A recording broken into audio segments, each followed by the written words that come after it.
ഇതിനകത്ത് ഏറ്റവും വലിയൊരു കമേഴ്സ്യൽ ഫോളോ ഔട്ട് വരാൻ പോകുന്നത് ഇന്ത്യ പാകിസ്ഥാൻ, അതായത് ഈ കളികളുടെ ഒക്കെ ഒരു പ്രധാന ഒരു റവന്യൂ എന്ന് പറയുന്നതും അതിന്റെ ഒരു ആവേശം എന്ന് പറയുന്നതും ഒക്കെ തന്നെ ഇന്ത്യയും പാകിസ്ഥാനും കളിക്കുന്നതാണല്ലോ. അപ്പൊ അതിനകത്ത് ICCക്ക് ഒരു വലിയ നഷ്ടം വരാൻ പോവല്ലേ?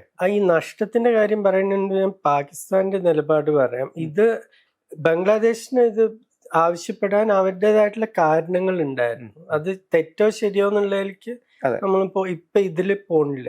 പക്ഷെ പാകിസ്ഥാനിന് ഒരു കാരണവുമില്ല ഇത് ഈ കളി ബോയ്ക്കോട്ട് ചെയ്യാൻ. എന്ന് വെച്ചാൽ അവരാവശ്യപ്പെട്ടതെല്ലാം ICC കൊടുത്തിട്ടുണ്ട്. ഇന്ത്യ ചാമ്പ്യൻസ് ട്രോഫിയിൽ അവിടെ പോയി കളിക്കില്ല എന്ന് പറഞ്ഞതിന് ശേഷം രണ്ട് ബോർഡും ഒരുമിച്ചിരുന്ന് ICCയുടെ കൂടെ ഇരുന്ന് തീരുമാനിച്ചു 2027 വരെയെങ്കിലും എല്ലാ ഇന്ത്യ പാകിസ്ഥാൻ മാച്ചും ന്യൂട്രൽ ഗ്രൗണ്ടിലായിരിക്കും കളിക്കുക. അതിനനുസരിച്ച് ആ ഷെഡ്യൂള് പാകിസ്ഥാന്റെ ഒറ്റ കളി ഇന്ത്യയിലില്ല.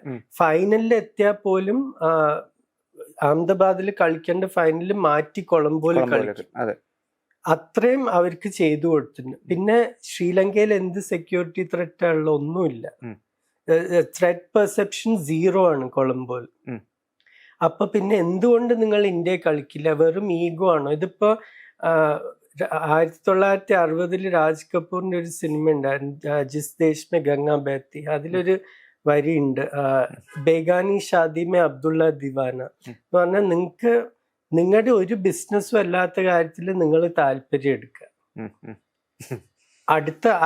അടുത്ത വീട്ടിൽ എന്ത് നടക്കണോ അല്ലെങ്കിൽ വേറെ ഏതോ കുടുംബത്തിൽ എന്ത് നടക്കും, ഇതിൽ പാകിസ്ഥാൻ എന്താ കണക്ഷനുള്ള ഒന്നുമില്ല. ഇത് പാകിസ്ഥാൻ ഇതിൽ ഹോസ്റ്റ് ആണോ? അല്ല.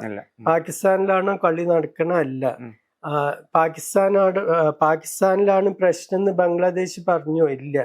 ഇത് നിങ്ങളായിട്ട് ഒരു ബന്ധവും ഈ വിഷയത്തിൽ നിങ്ങൾക്ക് ഒരു പങ്കുമില്ല. പക്ഷെ നിങ്ങള് അതില് വിരലിടുന്നു. എന്തുകൊണ്ട്? ഒരു കാരണവുമില്ല.